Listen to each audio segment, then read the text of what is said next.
Spitzlittle, the Preserver, and Langdon stood waiting at the entry hall of Styx Base when the lander touched down. Spitzlittle activated the receiver passage, and it extended over to the door of the craft. It touched the surface of the transport ship and sealed shut. She could hear the hiss as air started filling the chamber. After a moment, the light changed to green with an ultraviolet overlay. The Preserver patted her on the shoulder and stepped toward the door. He watched through the window as the lander opened and the passengers inside started walking down the passage toward him. He saw Sam and bobbed a bit. Sam, Marion, and Etta led the envoy. Sam stopped and hugged his son, whispering words, and then he moved over to the Preserver. He reached out and shook his old friend's hand. "You've done well. Thank you for getting everything set up." The Preserver lowered himself a bit to be eye to eye with the human. "I've just been tinkering in my lab for the most part. You should go find Nova and Pouch Cheek. They're the two that have been orchestrating everything." Sam patted him on the back, looking past him. "I will go do that then." He looked back into one of the Preserver's eyes. "You going to be at the meeting?" The Preserver bobbed up and down slightly. "Yes. This event requires planning, and I wouldn't let you do it without proper insight." Sam smiled. "Thank you. I'll go get situated and we'll see you there then." "See you there, Sam." The Preserver turned and watched as Sam, Marion, and Etta walked down the hall toward the stairs leading to the lower levels. Langdon watched his father depart also, but was shocked when a hand came to rest on his shoulder. Langdon turned and looked up into the face of an android.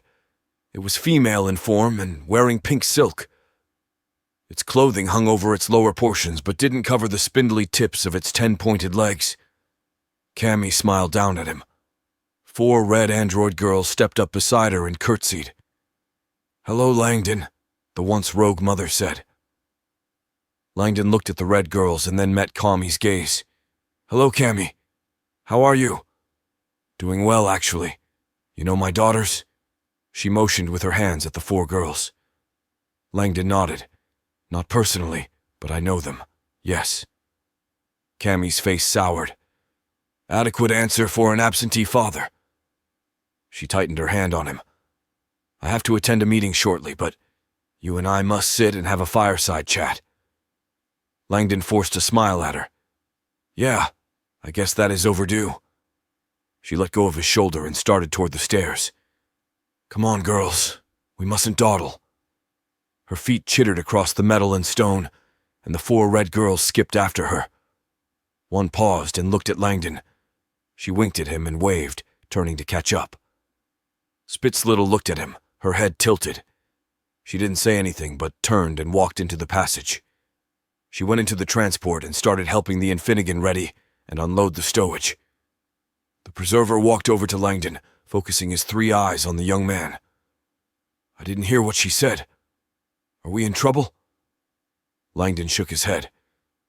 "Why would you be in trouble with her?" "For the dragon code you gave me." Langdon laughed. "No, I don't know if she knows about them yet. Her daughters you saw there, those, however. I have to answer for making those." The Preserver raised up some. "I've seen many of those on Twain.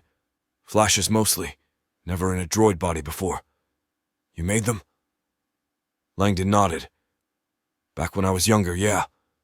Early prototypes of what I gave you." Langdon smiled at the Preserver. "You know what? Less you know the better." The Preserver flicked his eyes back toward the stairs. "Well, no bother then. I'll get back to my research. I hope you survive." The Preserver started cantering away. "Good luck, Sam's son. Thank you again for the gift." Langdon stood in the entry hall alone, his hand held up in a half-wave aimed at the Preserver. "Yeah, you're welcome." Sam left his quarters with Irish coffee in hand and started toward the meeting room Novacor had prepared. The halls of the Styx outpost were carved out, and he passed several box spiders busy at work forming the entrance to a new hall. He looked over at Marion beside him. "You been chatting with Nova?" She nodded. "Some. Why?" Sam shrugged. "Just seeing how AI versus body you are." Etta stepped up on his left. The 2 spoke in unison, We're very much still, Orbit, sir. Sam looked back and forth at them as they stared at him. Stop that creepy shit. We need our game face on. Marion laughed. You don't have to be nervous, Sam. Everyone is here to help you. This is your project, and we all signed up to help you with it. Sam took a sip from the tall cup he carried. Doesn't matter. It still feels, I don't know, heavy. Yeah, it's heavy for me. I have to do it. He looked over at her. I want to do it. I think it will be a success, but still every inch forward. I don't know. Etta, staring forward down the hall, spoke up. Every inch forward, and you're carrying the weight of your own world, your hopes and dreams. She looked at him. Sam nodded. My literal dreams, yes. He nodded. I want the answers. He took another sip without stopping walking. I just hope I survive it. I don't want to die. The two girls spoke again in unison. We, as Orbit, will be with you until the end. Whatever is on the other side, we will face it together. Sam saw the lights of the meeting room up ahead. He laughed a bit. In all likelihood, we're just going to combust as we hit the horizon. Marion walked over and grabbed the door for him. The math adds up. We, and everyone we've had to check our work, all agree. The ship will make it through. Sam took a breath as she opened the door. I hope so, he said quietly as he stepped in. The meeting room was white. The walls, table, chairs, and even the door were white. Sam paused as he noticed everyone staring at him. Spitzlittle sat near the corner with her Tor friend Lupa. Asterion was there with his son Bod. Langdon sat with his amour Ruth. Pouchcheek and Nova paused their discussion and looked up at Sam. The preserver, Kami, several SFP, a dozen scribblers floating on a tray, 2 hagfish, a snake-like churi, 3 dalaki, and the Rima of Kali all sat staring at him. Sam walked around the table, sipping on his drink, and took the last empty seat at the head.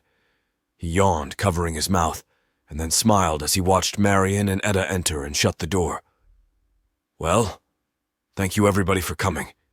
This is amazing. I put out the call for help, and you guys, you all showed up and have been helping me. He paused for a moment. Thank you all. Spitzlittle put her 4 hands on the table, bobbing her ears. We're in this with you. She looked around the table. The ships are near ready. I think most of us are planning on at least being on the carrier. She looked over at Marion. Are you going to ride the breach with him? Marion and Etta both shook their heads. Etta spoke for them. No, not in these forms. It only has room for one, so we will go as Orbit. The Rima raised her hand slightly. Room for one in the Fubarian. Sam looked over at her. The what? A Fubarian? Like a Fubar beast? Rima nodded. A descendant, yes, but it is required for you to have your slick steel coating. There is a spot designated in the coalesced designs in the aft compartment. Did you not wonder what that spot was? Sam shut his eyes, retracing the schematics in his mind. The spot next to the grav generators, by the core. I thought that was for an extra atmospheric or a spare suit. He opened his eyes and looked at the Rima. What makes you think it is for that monster? Rima smiled. You specifically requested my help to shield your ship. In order to shield your ship, you must have a living Fubarian aboard. Turns out your ship has a perfect spot for it with all the appropriate life support hookups. Its cradle fits perfectly in that slip. Quite a coincidence if it wasn't designed for it. Sam looked at Spitzlittle. She tilted her head. Given the sources for both are the same, it probably was. Sam sighed an excessively long time, assisted by his artificial lungs. His hand traced over his scars. Whatever. We're this close. Give me a status report on everything. Pouchcheek looked around and then stood up. The carrier is near ready. We only have to supply it and run final diagnostics. She looked at Nova. How long do you think that will take? Nova fidgeted in his seat. 3 cycles. I'll do it in sections so supplies can be moved in staggered. Pouch Cheek sat back down and checked off some items on her slate. One of the 2 hagfish straightened taller on its tentacles. We wish to claim our seat aboard the carrier. It is felt that we should bear witness to whatever may come. Sam looked around and met eyes with Asterion. What say you? Asterion put his large fist on the table, opening his palm face down. With the combined oversight of Nova, Kami, and Orbit, along with the Tar, Infinigan, and Scribbler Knights, I think security is locked down. Langdon and Bod passed a glance. The Preserver caught it, as did Kami. Sam smiled. What do you think, SFP? The starfish people gathered in the corner straightened up. One stepped forward and started speaking. Since your arrival in the hole, we have reproduced, spread, and now inhabit over 100 fresh worlds. We do not know what you intend with this mission, but we have never fully understood your actions. We have benefited from each of them, however. We will continue to help stock this ship as agreed, and we wish to see you off as well. We do not doubt that we shall benefit from this endeavor as well. Sam nodded. Spitzlittle, you able to help finalize the diagnostics and run the ships through some tests? Of course, she replied. Sam stood up. Well, let's get a tour of the ship then. Slowly, everyone started standing. Kami looked over at Langdon. He met her eyes and nodded. Sam started toward the door with Spitzlittle at his side. Pouch Cheek, Novacor, and Asterion followed, and the group headed down the hall toward the carrier. Langdon waited until most had left, and he and Ruth started toward his makeshift lab. Kami and the 4 red girls followed. Langdon readied himself. He set his 3 dragons to the task, lining up defenses, offenses, and numerous lesser AIs to assist. Ruth got busy as well, hardwiring the lab as well as activating jammers. She had gotten 3 up and running by the time Kami arrived at their door. Langdon sucked in a breath as she stepped into the lab on her plethora of legs. The 4 red girls peered around the doorframe, smiling. He looked down at his data slate to eye the digital battleground. His dragons were guarding the coalesced access points, and on the other side the 4 girls stood glowing. Langdon looked back up as Kami stepped in, tracing her fingers along the wall. Fishy, fishy, fishy, fish, she said. Ruth looked over at Langdon, her face and hand muscles tensed. I've been cleaning up your messes for near a decade now, Langdon. Hell, some of them, like these girls here, have proved quite ingenious. She met his gaze. At first I was as insulted as the Webbians, they having lost vast sums. Myself, having my code ripped and bastardized.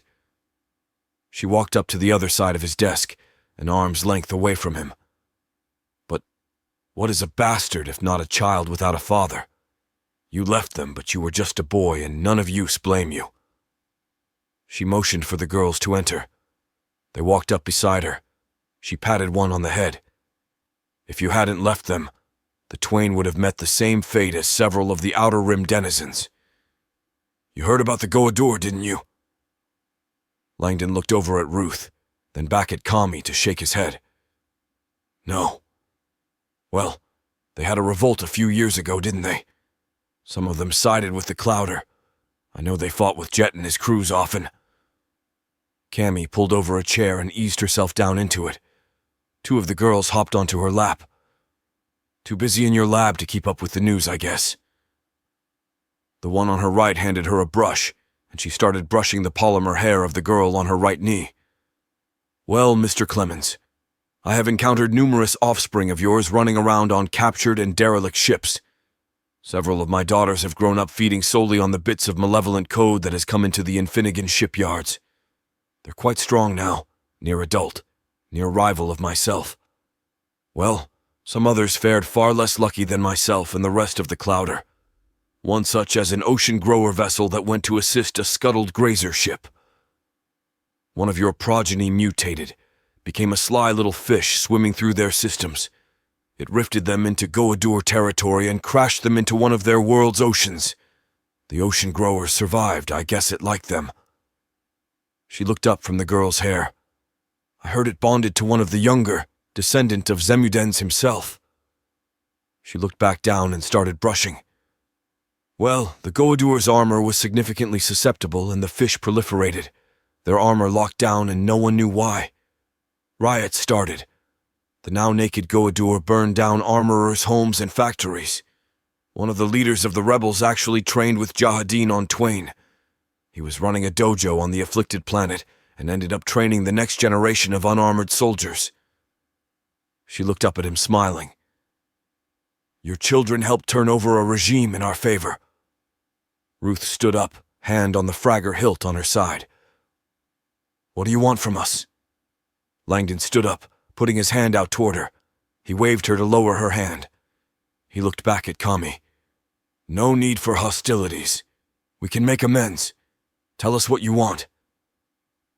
Kami brushed hard through the girl's hair. I want you to come back to Twain. Set up shop with your people. With your family. I'm banished. You know that as well as I do. The Trade Coalition would have my head. Kami shook her head. The Trade Coalition has been under attack all across the Rim. Entire systems have bugs creeping up, disabling droids, changing numbers here and there. Small things, yet very detrimental. I think, and you should think on it as well, how beneficial a hacker of your caliber could be to them. She smiled. I could talk with them. Mention that you have been fighting the rogue code on your very own station, and how you have been winning. Langdon looked at Ruth. They'd know. They'd figure out I made them. Ruth looked back at him. They're 1,000 generations out. There isn't any signatures in them. She's right. You could start cleaning them up. Be seen as a hero, maybe. Kami patted her daughter and the girls hopped down. She stood back up. You two have potential, and the Clouder needs humanity to hold it together. Think on it, let me know. You give the word, and I will start the seeds to grow for your return. Langdon nodded slightly. We will think on it. Kami started toward the door, pushing the girls out. Kami paused and looked at him, smiling. Maybe next time we can work together. Maybe make some that aren't bastards. She winked and stepped out. Langdon let out a breath, relaxing. Ruth came up beside him. She looked at her data slate and the accumulated hordes. All stand down, she said to them. Her horses rode up to the front of the holoviewer. They are clear of the labs. One is still pinging down the hull, the lead one stated. Ruth nodded. Follow them, but keep your distance. Report only. The glowing pink horses nodded and then rode off into the depths of the base. Ruth hugged Langdon. That was fucking scary. She looked up into his eyes.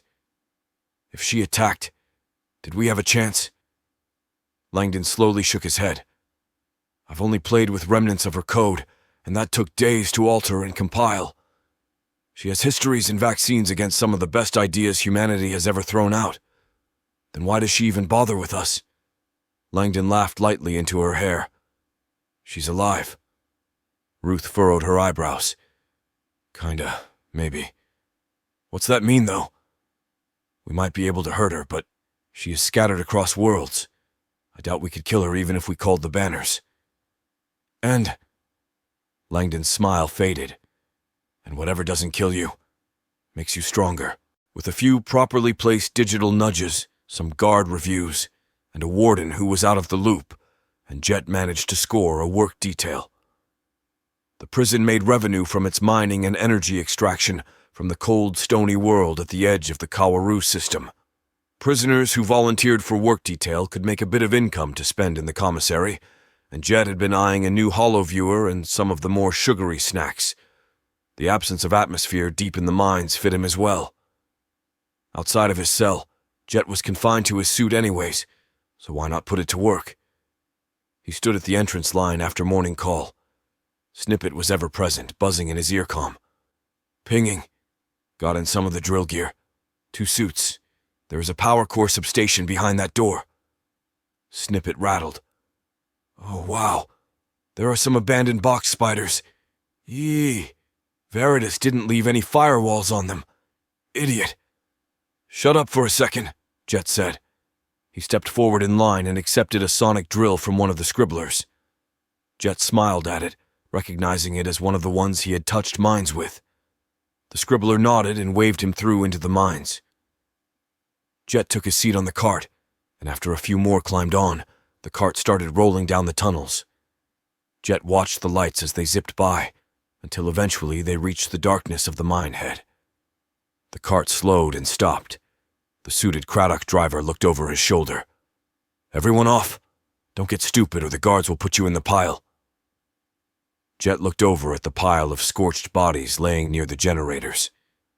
He looked back at the Craddock and nodded. He hopped off the cart and picked a shaft. He walked down it as a monitor sphere found him and followed. Jet knew to keep quiet. The spheres were actively observed by the Veritas and even the warden at times. If he was seen talking, yet unheard through his possessed comms, questions would be asked. All the while, Snippet was carrying on. "Oh, the sphere has an open comm channel. I can sneak a ping through every 7th carrier pulse. Ooh, made contact with 3 of the drills in neighboring tunnels. No Veritas reaction. Sweet." Jet groaned but accepted his ally's habits. He readied his drill and started obliterating the wall. Jet had made it several meters into the wall before a cleaner crew arrived. A Gallic, comprised of 4 suited bodies of various shapes, and 2 living humans showed up with a loader cart. The 2 humans sat on the loader while the Gallic began lifting the debris into it. Jet nodded at them each in turn, and then continued at the rock face. Snippet darted around through the new arrival's comms, securing links and open ports. The digital hound bounced around, ever watching the sphere. Jet let the AI do as it wanted. He couldn't really stop it if he wanted to anyways. The only thing inhibiting it was its programmed loyalty to him. Jet wrecked out a large stone from the wall, letting it fall. He paused to take a breath, listening to Snippet as he continuously reported. Found unused storage capacity in the loader frame. Starting nest protocols. Gallic suit filtration systems accessed. Loader channels accessed. Veritas blocks in place, circling around, avoiding detection. Loader's comm channels accessed, patching in. Jet aimed the drill and started again. "Jet," Snippet said. "Keep drilling, but they are saying things you should be aware of." Jet nodded in sync with the rhythm of the drill. The comm channel opened in his ear. "Yeah, we don't like him either." It was a human voice, one of the 2 sitting in the loader. Gallic speech answered, and Snippet translated. "If something were to happen to him, would the humans rise up for him?" "Depends." It was the loader driver. "He is part human." The other human spoke up. "I bet an agreement could be made. Say, 3 days rations for 40 and we could probably become preoccupied. I'm thinking there may be a basketball tournament coming up. What you think, Kurt?" Kurt, the driver, laughed. "Yeah, we do love our basketball. If anything should happen to this freak while that was going on, we wouldn't notice, especially given how well fed we would be." The Gallic hissed and crackled. "I will relay with my swarm, and payment will be made." Jet's hands tightened on the drill, focusing it on the looser stones while he listened. Kurt spoke up again. "What did he do to piss off you Gallic anyway?" "His existence is enough," the Gallic replied. "Filth of the old world. He shouldn't be alive. He shouldn't be off the old world. He shouldn't be." "Good enough for me," the other human said. Kurt licked his lips, echoing in his helmet comm. "Yup. I know several back in the block who feel exactly as you Gallic do. Fucking slaver. Yeah, I'll let the bosses know your idea." Jet turned around and walked toward the loader, noticing it was near full. He touched his comm, requesting access to their channel. Kurt looked over at the Gallic bodies who were lifting up some heavier stones. The Gallic nodded. Kurt answered and let him in the channel. "What's the matter, driller?" Jet tapped his genitals. "I'm full. You're full. Mind a lift back to the toilets?" "Use your suit. That's what it's for." Jet shook his head. "Might be what yours is for, but mine is a bit basic. Breathing and armor only." Kurt sighed, looking at the sphere, and shrugged. The sphere blinked 3 green lights. Kurt looked back at Jet. "The upper command gave the okay. Don't try anything. Everyone here knows what you are, freak. Jet walked over to the side step, holstering the drill. The Gallic hoisted in the last stones and took its place on the opposite side steps. All right, everyone hold on then, Kurt said and started driving back up the tunnels. Jet turned off the comm that evening. Snippet's continual updates on the impending assassination stressed him to near the breaking point. Instead of worrying, he planned as best he could, and then he tried to relax. He laid in his bed and listened to the hum of the buzzflies swarming over the moss farm in the corner. He reached down and touched his pet rabbit rats, feeling their bodies, living through them, relaxing as they did, and feeling their full tummies as they digested the leftovers from his meal. He eventually fell asleep. The next day he suited up and walked the corridor with the guards. He told them of what the day might bring, and they nodded as he hashed out the plan. The door to the yard opened and Jet stepped out. Several sets of eyes looked away from the basketball game, but quickly turned back. He looked around, noting the lack of Gallic. He looked up and saw the armed guards on the gantries looking down, eyeing him and the game. Jet took a breath and walked toward the track. He had done 2 laps when Snippet signaled an alert in his comm. Gallic entering the yard. The middle one is the conspirator from the mines. Jet looked over his shoulder and saw them, already approaching. They were slow in their suits, encapsulated. He hurried around the track's curve so he would be facing them as they came closer. He made eye contact with the middle one. They were using mostly Grazer and Infinigan corpses for their bodies, and he figured he could take a few of them. He looked over their hands, noting their lack of tools. All right. Get ready, Snippet. Plan is a go. All right. Take a few punches, make it look good. Once you go down, I'll get the guards to put them down, the AI said. Jet braced himself, readying his fists as they sped up toward him. The middle one, the conspirator, closed in. As it neared Jet, it broke the bones in its middle body's arm and shoved. The broken segment of bone tore out through the hand and out through the suit. It hit Jet full force, ramming the bone sharp into his stomach. Jet felt the foreign tendrils reach into him. His own, a gift from his mother, fought back. He punched the Gallic, forcing it off him. It rolled away as the shots started firing. Snippet was yelling in his ears. You're injured! It stabbed you! Oh shit, taco sandwich! Get down! Jet fell to the ground as rounds hit around him. Gallic exploded into black goo and bloody spray. He clutched the wound in his abdomen, black strings crawling out around his fingers. I think I'm hurt pretty bad, Snippet. Shit. I overreached. I'm sorry, Jet. I tripped some security. Veritas knows I'm here. It's okay, Snippet. They're coming. They have to get me to medical, don't they? I'll make it. They're coming, he said. Veritas is locking down all blocks. He's doing a clean sweep. Shit. He's pinging you specifically. He's probing. Craptastic boners, shit. I'm hemmed in, Jet. You're low priority now. I'm sorry, Jet. Well, guess Karma is that ever-loving bitch. She's finally nailing me down, Jet said as he rolled over, staring through the dome above at the stars. No, it's not over yet. I have some contingencies. I just didn't want to use them yet. Well, do what you want, Snippet. I'm going to lay here for a bit. Snippet watched through his captured cameras. He monitored Jet's slowing pulse. No, you're not going yet, the red AI said, and appeared in his glowing wolf form next to Jet. The wolf raised his head and howled. One by one, comms flipped, echoing his howl. A guard hopped down from a gantry and started firing on the prisoners. Another, a glowing red wolf in his HUD, turned and picked off guards loyal to the warden. The red channels woven through the prison echoed the howl. One by one, the pack replied and started contributing whatever malfeasance they could muster. Deep in the mines under the prison, in a corridor sealed off for stability reasons, 4 box spiders stepped away from their unfinished project. A bull-sized robotic wolf got to its feet and raised its head. It howled back over the channels. The 4 box spiders stepped up and latched onto the wolf's sides, and it started running, It hit the barricade, shattering it. One of the box spiders grabbed a piece of rebar and began feeding it through its systems, utilizing it to continue its modifications on the robo-wolf. The mechanical wolf continued charging up through the mines. The Craddock driver, seeing the thing appear in its headlights, swerved. He stopped before hitting the sidewall, but the wolf charged into the back of the cart, flipping it over. The Craddock driver fell out, as did several prison workers.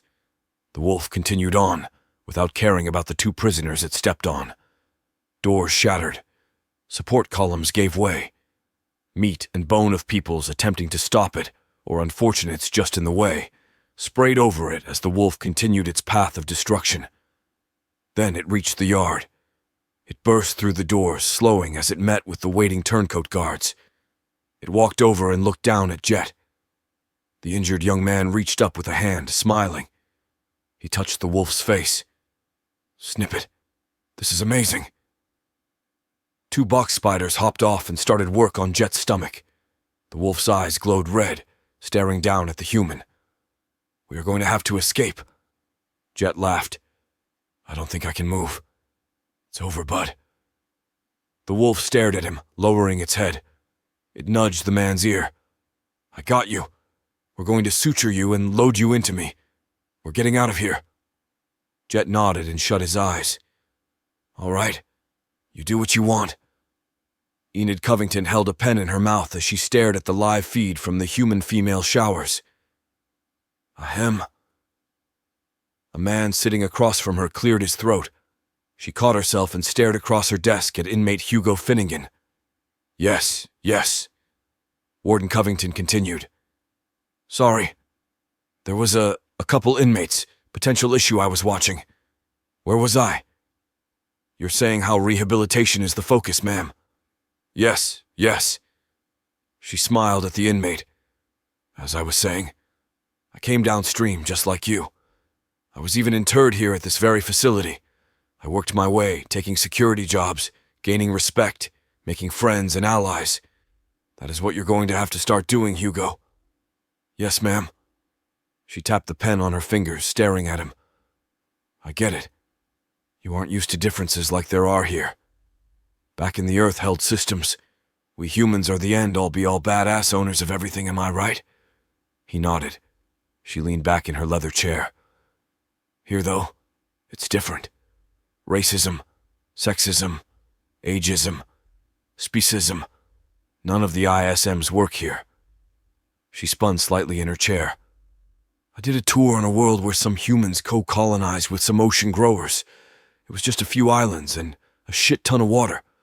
Some of the soldiers with me got the air to alter them to be blue. Blue. As difficult a color that is to make happen, they did it. Whatever color you want, hell, I know another air that can make you whatever sex you want. If I wanted a wang, I could get one with just a month's pay. You understanding me?" Hugo looked at her. "Yeah. Get along better with the aliens." "Fellow sapiens," she corrected. "Fellow sapiens." He mimed. She smiled wider, leaning forward onto her table. She was about to speak when the lights flickered. Veritas appeared in his holographic guard form next to Hugo. She looked at him. "I'm in a disciplinary meeting, Veritas. Can it wait?" He shook his head. "I don't think so, Warden." The lights flickered again, and the room shook slightly. Enid stood up. "What is happening?" "There is a heavy viral load. I'm fighting it as best I can, but I'm under attack on over 300 fronts. I'm having to shut down power to entire blocks so the box spiders can hard reboot servers. Hell, some of my box spiders are even corrupted." She pointed at the door. "Guards, get Mr. Finnegan back to his cell, please." 2 Craddock entered and took Hugo by the arms and escorted him out. Enid paced a bit. "How did this happen? Don't you run antivirals?" "I do, but I admit I missed this. It seems to be focused on Mr. Seagraves." She looked up at him, wide-eyed. "Jet? Jet brought this in?" Veritas shrugged. "I don't know. There is a riot in the yard and I don't have any feeds in there. Guards are shooting on each other. A Gallic swarm was obliterated before I lost visuals. There's even a robot dog running around breaking block lock points. Holy shit!" She ran across the room and opened a combo-locked locker. She pulled out her frag rifle and started loading it with capacitors. Start mobilizing. Call for backup. Lock down. Disable all ships. No one leaves this rock. The virus is focused on a corridor leading to your personal rifter.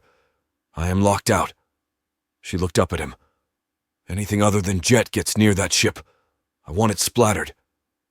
You want Jet kept alive? She started out the door with her readied rifle. I was there when that asshole was born. I owe his mom. He's not dying here on my watch, but he's not escaping sentence. Enid turned a corner and met up with 3 Scribbler guards. You 3, with me. Veritas broadcast a facility-wide message. All inmates are to be in their cells. Any found outside will be considered in breach of their rehabilitation, and execution will be carried out. Veritas blinked a moment and then nodded. Yes, ma'am. She looked at the guards. No one is to get within touching distance of Jet Seagraves. If anyone does, you know the protocol.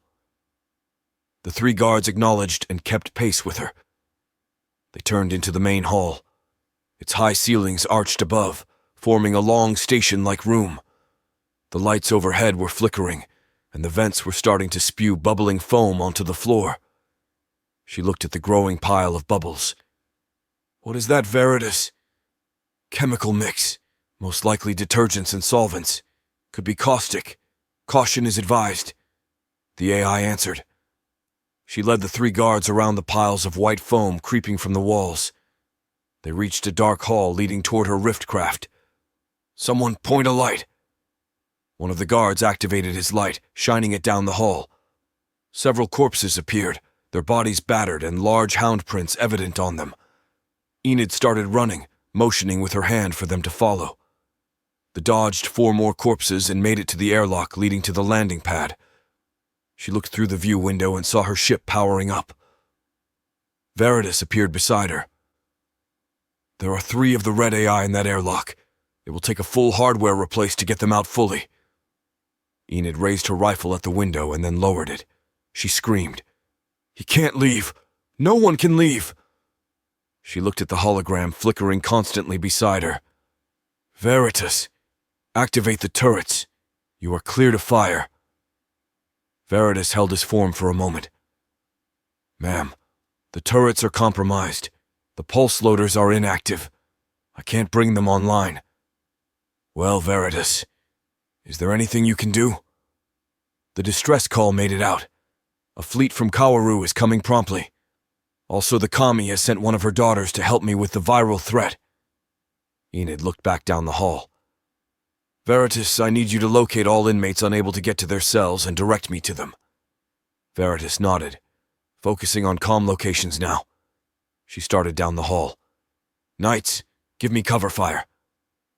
The 3 Scribblers patted their weapons in confirmation.